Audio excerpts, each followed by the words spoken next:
Thanks for being here. Subscribe to Cheating Stories Best so you don't miss new stories. I, Blake Rogers, have known the three Nelson sisters since I was 10 years old, and at that time they were 8. Wilma, 10. Gail, and 12. Marcy.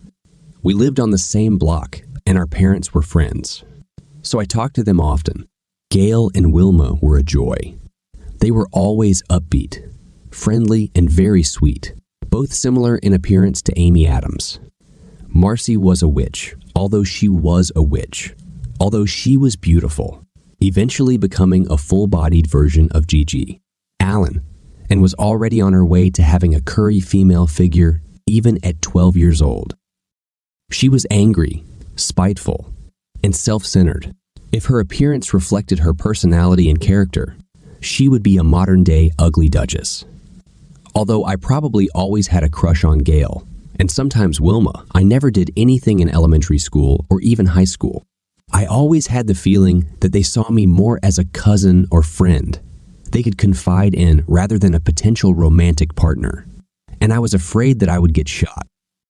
This fear was due in no small part to the way Marcy, aka the ugly duchess, treated me, always putting me down, calling me names, and sometimes even starting rumors about me. Once, when I complained to my mother about Marcy's behavior when I was 14, she said, "Maybe she likes you and wants your attention." Yes, that's right. The most beautiful but most snake, like girl in our school, almost 2 years older than me, made my life unbearable because she liked me. Poor mother was delirious. For me, the time Marcy left for college was a happy time, but I could never muster up the courage to pursue Gail or Wilma romantically, as they seemed to continue to only see me as a friend. Perhaps the hardest thing I had to do my senior year of high school was ask Wilma to the prom. Wilma skipped a grade and was the youngest. I didn't have a steady girlfriend, and I didn't like anyone enough to spend the evening and the next day with them, so I didn't plan on going. Wilma had a relationship with a high school student named Humphrey, but he left her a week before the prom after she had already bought her dress. She came to see me sobbing, especially since she was elected to the prom court. Gail was prom queen. They were both very loved. If I had gotten my hands on Humphrey at that moment, I would have killed him with my bare hands. Not that that had anything to do with it, but I was the starting linebacker on our conference championship football team and was certainly physically capable of doing it. Trying my best to distract Wilma from crying, I said, "Look, I don't have a date for the prom. I would be delighted to accompany one of the special members of the court to the dance." Wilma immediately stopped crying. "Will you really do this for me?" "Oh, thank you so much, Blake."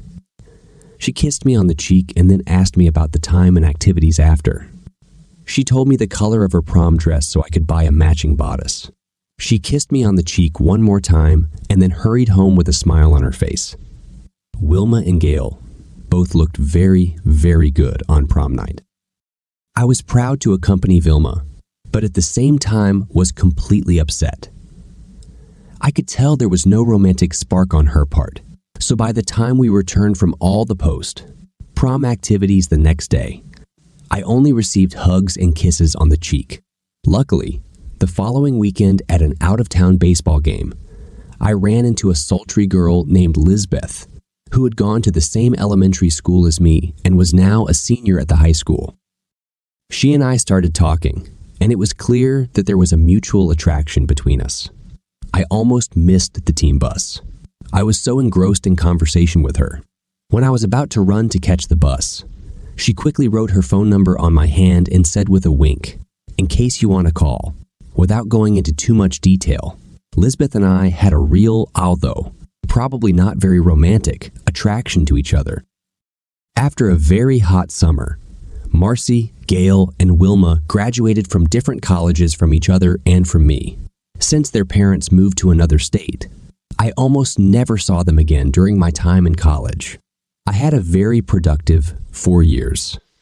I made the honor roll in mechanical engineering several times, had a great social life in a fraternity, including having by this a reasonable number of times, and enjoyed playing football and baseball.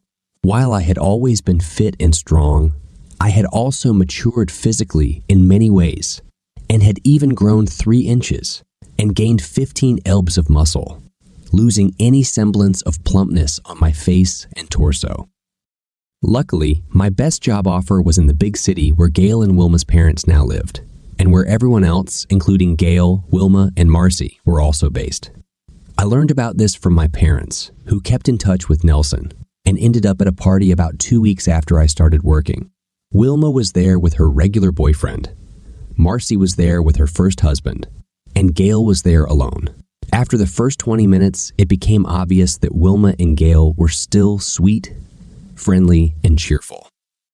It was also clear that Marcy was still a total badass, and her husband was henpecked, although there was no denying that Marcy was now as beautiful as a woman could be. What changed, however, was the way Gail looked at me. From the second we hugged in greeting, 2 things became clear. My old childhood and teenage crush on her was back with renewed vigor, and the way she looked at me was very different from the way we went to school together. Her sensual touches and glances when communicating with me were not just friendly. Just 2 months after her parents' party, Gail and I became lovers. Within 18 months of that party, we were married, at which point Marcy was with her second husband, despite Marcy's presence at our wedding and reception. They were a true joy. The only fly in the ointment was that Marcy got drunk at the reception and quarreled with her husband. Family life with Gail was wonderful, except for the forced interaction with Marcy, whom I now called Evil Marcy, mostly only in my imagination, but sometimes in front of Gail. Despite how despicable I thought Evil Marcy was, both Gail and Wilma insisted on communicating with her and her husband or boyfriend at the moment.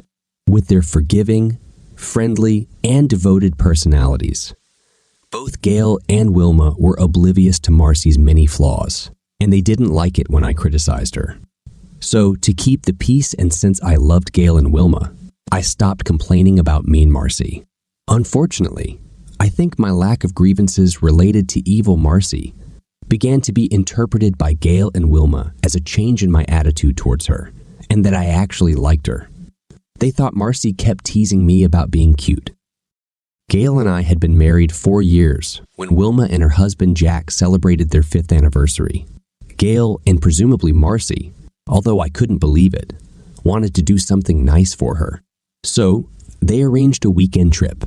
Although it wasn't my idea, Gail and Marcy rented a 4-bedroom house near the alpine and cross-country ski area, and their parents, Nelson and their 3 daughters and spouses, Marcy was already with her 3rd husband, were planning to spend a long weekend there. Gail, Wilma, Jack, their parents, and I went on Thursday afternoon. Marcy and her husband Wilton were scheduled to leave on Friday morning. And since I had an urgent project that needed to be completed by Friday afternoon, I planned to drive separately from them and then ride home with Gail on Friday. At noon, I received a phone call that complicated my life. "Hello, dear." Gail began the conversation in her pleasant, friendly, loving voice. "How is the project going?" "So far, so good, darling. I'm running the final simulations on the computer now, and if there are no problems, I can leave as planned around 2:30 or 3, I replied. "This is great. I can't wait to see you," she sang. "However, there's a slight complication. Wilton slipped on the ice this morning and won't be able to go. But Marcy is dying to come, and he has no problem with her coming without him. So she needs a ride. Why can't she drive the car herself? There's a forecast for snow, and she doesn't have a 4-wheel drive like your Subaru, and she's afraid to drive in the snow alone anyway. In fact, she and Wilton were planning to delay their departure and ask to be with you even before he slipped. Please, please, please, please, be kind and bring Marcy here. Her house is on your way," Gail pleaded with a sigh. "Okay, tell her that I'll pick her up at 3:00, I said. After a series of squeals, thanks, and promises of nirvana, Gail ended the call. I sighed and went back to work. It was snowing heavily when I picked Marcy up at 2:58. I wasn't too worried because my Subaru Outback had gotten me through a lot of tough situations. In her typical haughty manner, Marcy ordered rather than ask me to carry her suitcase and cross country skis to the car, which I reluctantly did, while she struggled to the passenger door in a short skirt and 3-inch heels. Who the hell wears a short skirt and heels to go to the ski slopes in winter? I asked myself rhetorically. About an hour into the drive, Marcy began an alarming conversation. So tell me, Blake, why didn't you always like me? I decided to be honest. Because you're evil, Marcy. You always look for the worst in people. You took every chance you got growing up to abuse me. And you've changed damn little, as evidenced by the fact that you're already on your 3rd husband before you're even 30. Well, if you weren't so straightforward, I might have treated you better. But I just liked tugging at your chain since I knew you had a crush on my little sisters. She laughed devilishly. So, just because I liked Gail and Wilma, that made me fair game to be pursued. I tried to make you a man, not the Boy Scout you were. Look, there's nothing wrong with you, so I must have helped in some way. You didn't help me at all. I became who I am, despite your low blows and meanness, I retorted. We continued to fight for the next half hour as the snow continued to fall. I didn't try to hit her, and she didn't seem at all alarmed by my comments. Then she said something amazing. Well, maybe if you showed me a little more attention instead of worshiping the shrines of my sweet sisters, I would be kinder to you. At that moment, she folded her hands on her chest and looked sternly forward. I didn't really have an answer to this. It overwhelmed me. After at least 20 minutes of silence, we reached the intersection of the main highway we had been traveling on and the rural road we would take for the rest of our journey to our rental house and ski area. Due to the weather, it took us 50 minutes longer than usual to get to this place. Despite how capable my car was, I had no desire to cross a country road in these conditions, especially since it was already dark. But I was determined to get home, if only to escape evil Marcy and get my attractive award from Gail. But the decision was made without me. At the intersection, there was a state car with flashing lights, and there was a closed gate at the entrance to the rural road, also with flashing yellow and red lights. I got out of the car and talked to the road worker.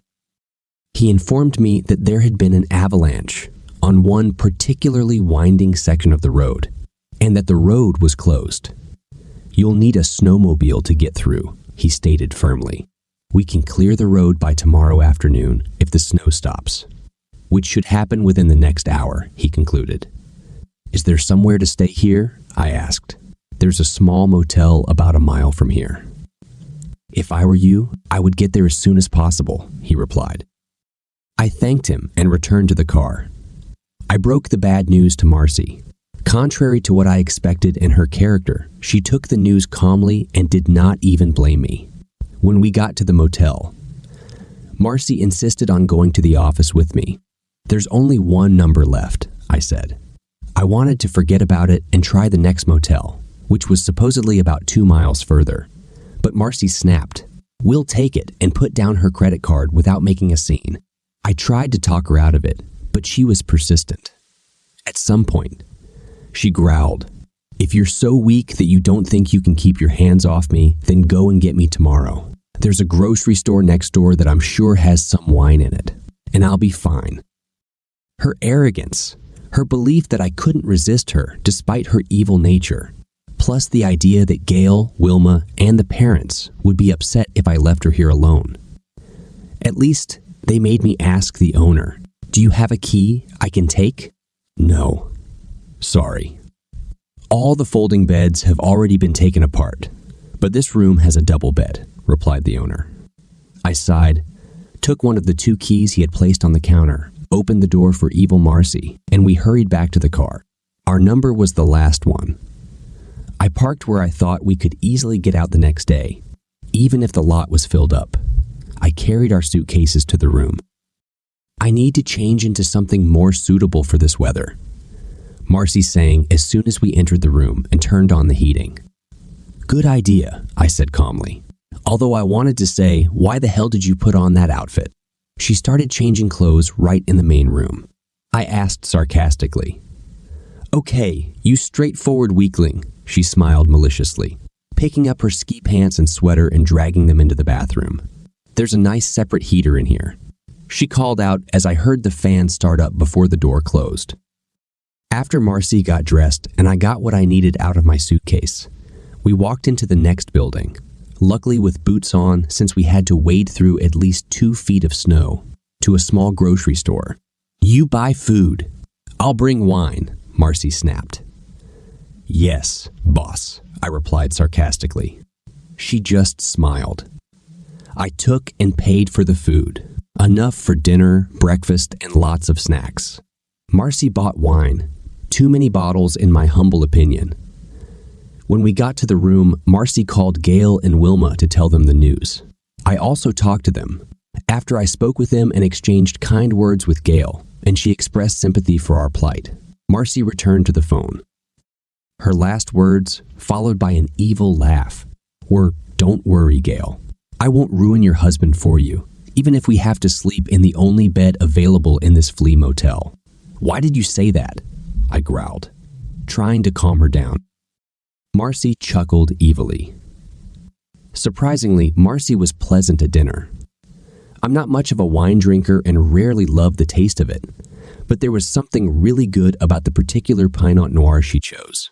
Marcy also let me watch whatever I wanted on TV and kept filling my glass with wine. I had only been drunk twice in my life before, but I didn't care if I got drunk now because it might make time go by faster. Around 10:00 p.m., Marcy said, "You know, I didn't have any exercise today, and I have to train every day to stay in good shape. Let's practice so that dinner can be digested better," she giggled. "This motel doesn't have a gym," I answered calmly. "Just walking in the snow for 45 minutes will be great exercise," she grinned. "Come on, be an athlete. Let's go." We put on our winter clothes and boots and actually walked up and down the deserted highway for about 50 minutes. Even though my legs were much longer than Marcy's, I had to really puff to keep up with her. It's no wonder she had such a toned body if she trained so intensely all the time. I really felt good when we got back. A little tired, as sloshing through 2 feet of snow can be tiring, but under the influence of the wine and the walk, I was calm. We finished off a bottle of wine, then each showered, dressed in somewhat skimpy but appropriate clothes for bed, and crawled under the covers. I made a big impression on Marcy, laying on one side of the bed and warming it up while she showered. And since she was actually polite and asked if she could take the side, I warmed up. I said yes, and she responded with a giggle of thanks. I think she giggled more that night than in all the other years I've known her combined. The combination of the sound of the wind blowing through the motel room windows, our strenuous walk, and the wine caused me to fall asleep at a safe distance from Marcy shortly after my head hit the pillow. After some time, I found myself in the middle of one of the most beautiful and realistic dreams of my life. I sleep with Gail. I sleep with Gail.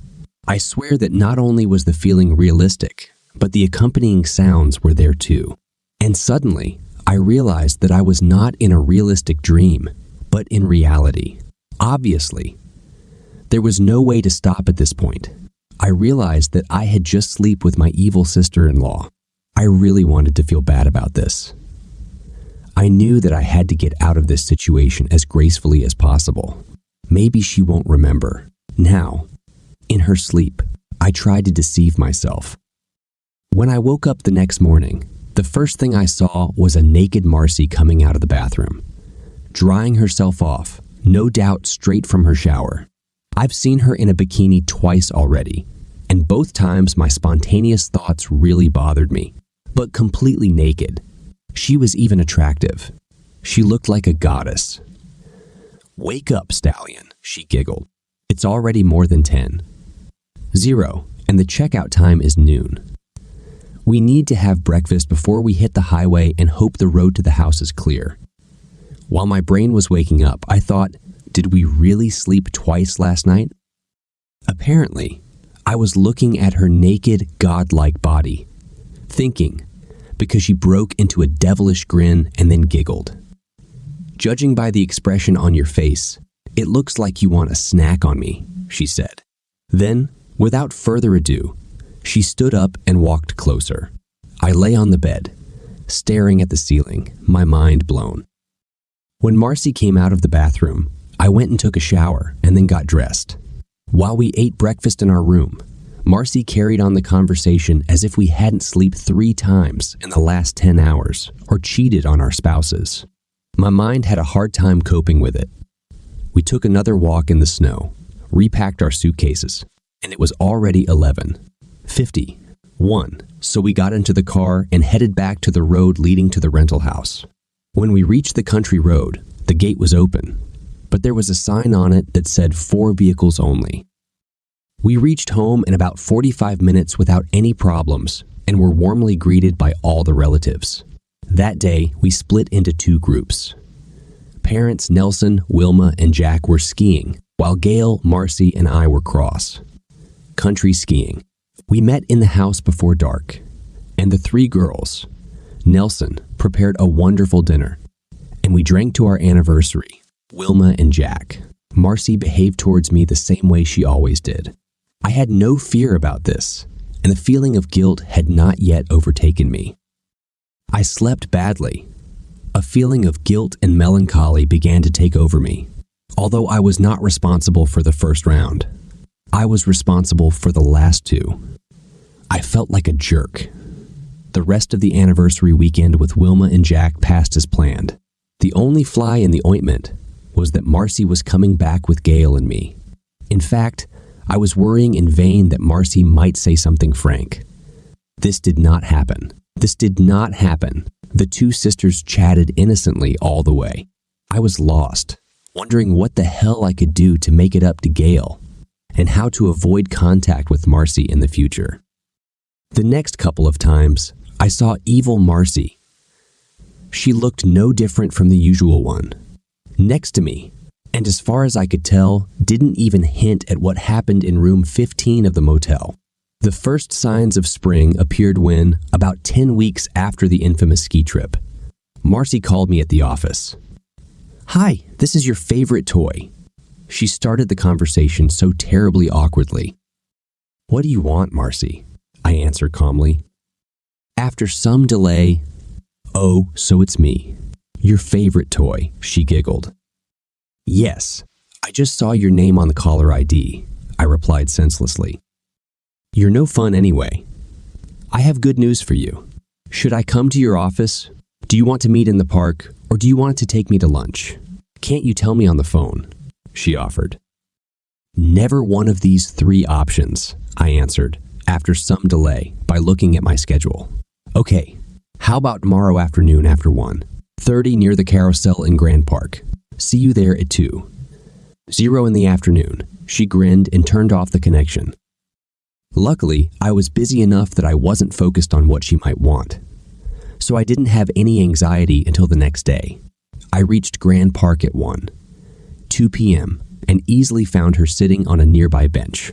I knew I wasn't going to like what I was about to hear when she stood up with a big smile on her face and kissed me on the lips. We sat down.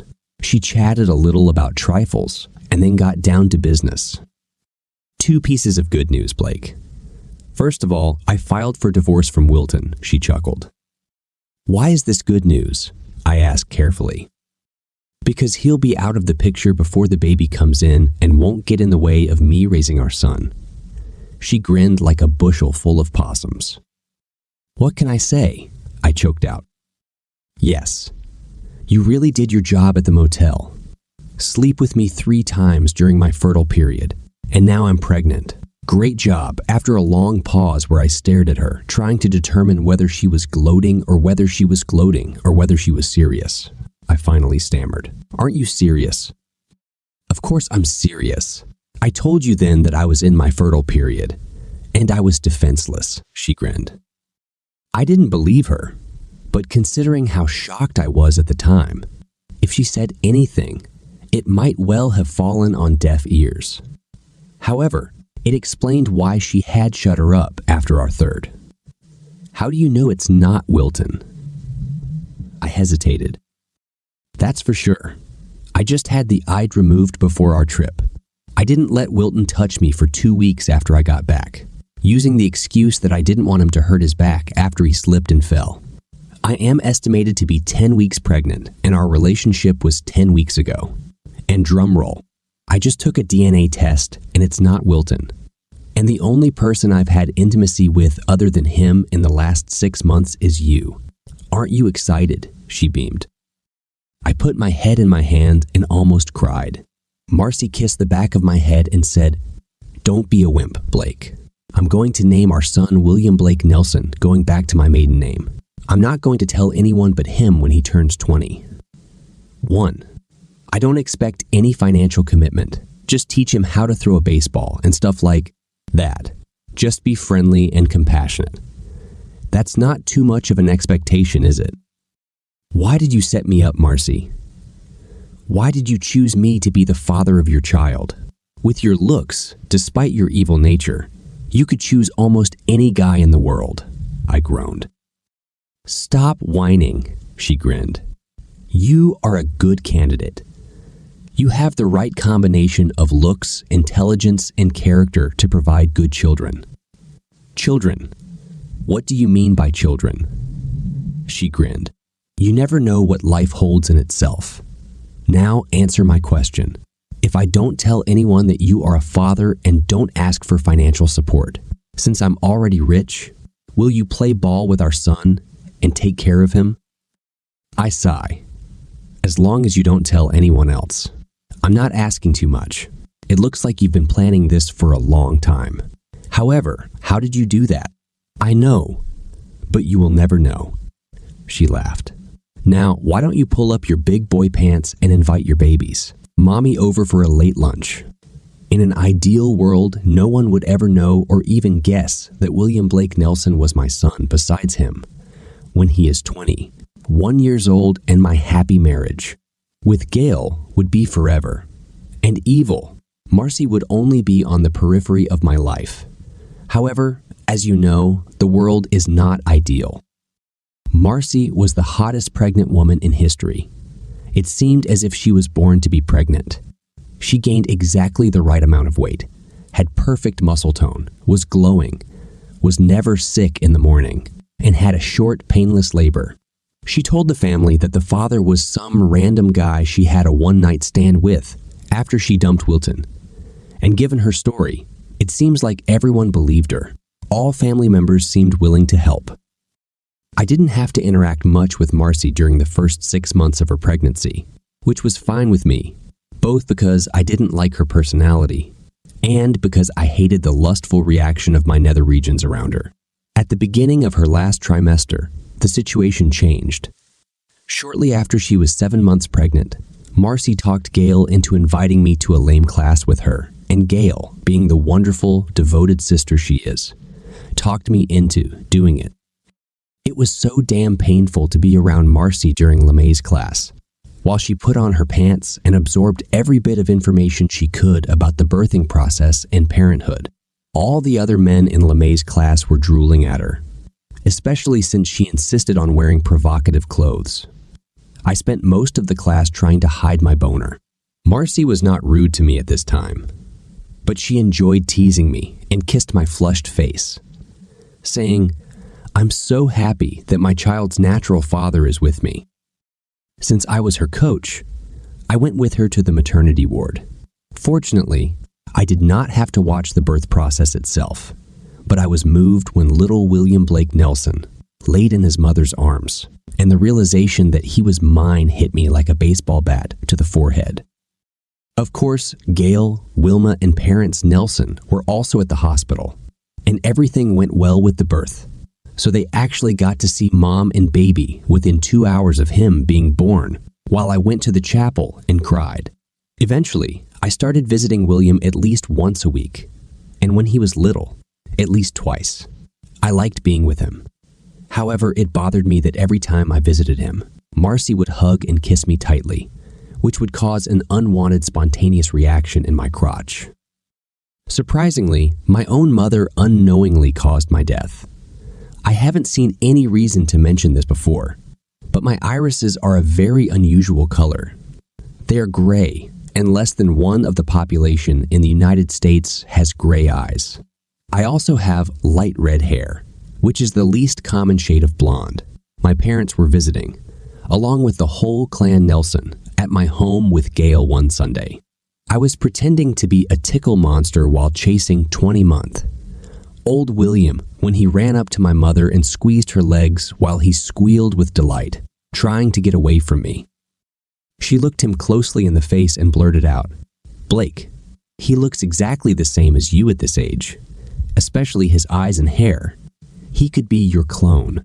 Luckily, I got to William and started tickling him right after that statement, so I thought it might have been lost in his squealing and laughing. However, later that day, I saw Gail holding William while she and Wilma seemed to be looking straight into his face and not smiling. That was a bad sign. A little over 3 weeks after my mother's statement, when I returned home from work, I found Gail crying, sitting at the kitchen table with some papers in front of her and an open FedEx envelope. "What's the matter, dear?" I asked, touching her shoulder.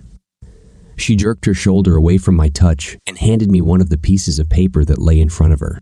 It was on DNA lab letterhead, and after some illegibility in the middle of the page, it said in bold letters, "Specimen A and Specimen B are closely related. Most likely, Specimen A is the biological father of Specimen B."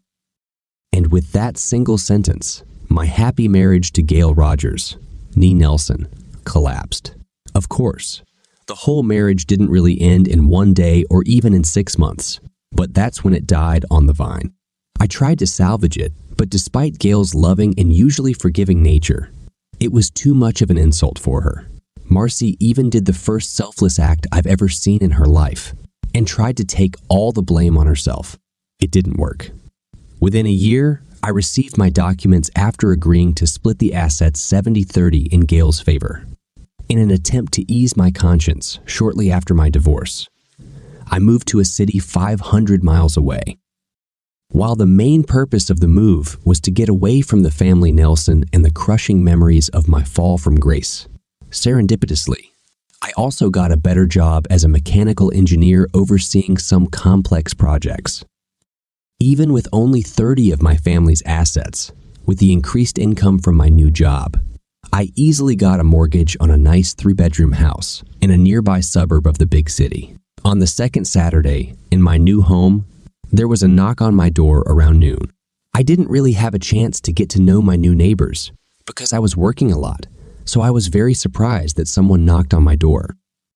I opened it and saw Marcy holding almost 3-year-old William. He shouted "Daddy" and practically rushed at me. I caught him and showered him with kisses as I entered the house. Marcy followed us. I played with William while Marcy and I chatted about nothing in particular except what concerned William. I mouthed to Marcy. "Why are you here?" She mouthed. "We'll talk when William goes to bed." 2.5 hours passed. When I put William to bed in the new double bed I bought for the guest room, when we got back to the living room, the first thing Marcy did was slap me. I was about to ask what it was about, but she answered before I could. "Did you even think about your child before you ran away with your tail between your legs? And why didn't you tell me about your plans, bastard?" She growled, raising her hand to hit me again. I grabbed her wrist. I needed to start all over again. "I didn't think you'd ever leave your family and your real estate business, and we don't like each other enough for me to ask you to move," I replied quietly. "You're so stupid. You want everything written out for you in big red letters. I'm shocked how you can live your life," she screamed, but not loud enough to wake William. "Don't you know that I love you?" were her last words before throwing herself at me and bursting into tears. I was shocked. I instinctively hugged her. When she finally stopped crying, she pulled away, walked into the living room, and sat down, crossing her arms over her chest. I sat down next to her. "I regret my outburst. I know you think I'm evil Marcy, and I didn't plan on taking it out on you when I came here. I've already cashed out my real estate business. I came to force you to accept one of two offers, she said sternly. Okay, I'm listening, I replied.